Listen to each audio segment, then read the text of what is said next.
Joining না দিলে তারা জয়েন করেন না।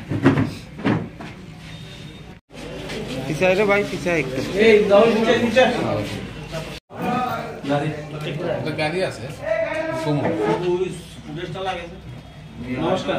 এটা কিছু নেই কেউ। ও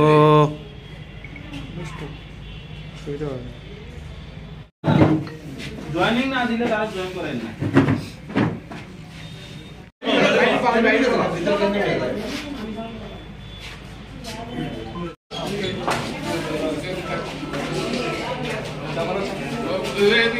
আমাদের এখানে এখানে আপনার কামারপুকুর পাড়ে একটা জুয়েলারি শপ আছে, SKB jewellery.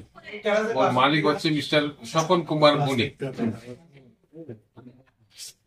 Mister Swapan Kumar বণিক, ওর জুয়েলারি থেকে আমাদের কাছে একটা অভিযোগ এসেছিল। এই জুয়েলারি শপ থেকে গত এই মাসের ফেব্রুয়ারি 1 তারিখ কিছু স্বর্ণ অলংকার চুরি হয়েছিল। আর আরো একটা অভিযোগ ছিল যে আমাদের এখানে মিস্টার রাকু দাস নামে একজন সজ্জনের, ওনার একটি মারুতি ভেহিকেল যেটার নাম্বার হচ্ছে TR01G0456, সেটা চুরি হয়েছিল। তো এগুলির তদন্ত নেমে আমরা একটা গ্যাংকে আমরা ডিটেক্ট করেছি যারা এই সব চুরির সঙ্গে যুক্ত। তার এই 4 জন গ্যাং সদস্য হচ্ছে বাবুল দত্ত, উত্তম সরকার, জয়নাল হোসেন আর মিঠু মাদ্রাজি। এর ভিতরে তারা এই সমস্ত চুরিগুলি সংগঠিত করে বিভিন্ন জায়গাতে অন্য চুরির সঙ্গে তারা জড়িত আছে। তো তাদেরকে আমরা গ্রেপ্তার করেছি এবং এই জুয়েলারি শপের থেকে যে আপনার জুয়েলারি গুলি চুরি হয়েছিল তা আমরা উদ্ধার করতে সক্ষম হয়েছি। এগুলি আপনাদের সামনে আছে।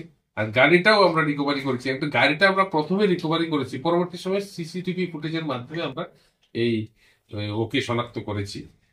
আপনার যারা এটার সঙ্গে যুক্ত আছে তাদেরকে আমরা আজকে আদালতে পুলিশ রিমান্ড চেয়ে আমরা প্রডিউস করছি এবং তাদেরকে ইন্টারোগেশন করে আরো যারা যুক্ত আছে এরকম গ্যাং এর সঙ্গে, যারা বিভিন্ন গাড়ি, তারা প্রসিডিউরটা হচ্ছে আপনার যেরকম মডাস অপারেন্ডে হচ্ছে যে গাড়ি একটা ধরো চুরি করে এই গাড়ি দিয়ে ঘুরবে এবং অন্য চুরিগুলি করবে।